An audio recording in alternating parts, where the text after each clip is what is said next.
வாய்மொழியும் எந்தன் தாய்மொழியும் இன்று வசப்படவில்லையடி. வயிற்றுக்கும் தொண்டைக்கும் உருவமில்லா ஒரு உருண்டையும் உருளுதடி.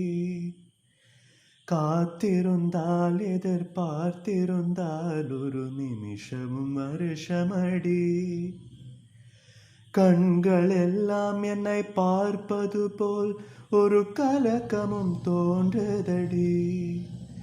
இது சொர்க்கமா நரகமா சொல்லடி உள்ளபடி.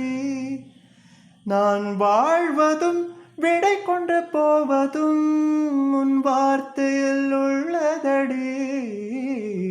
என்னவளே அடி என்னவளே எந்தன் இதயத்தை தொலைத்து விட்டேன்.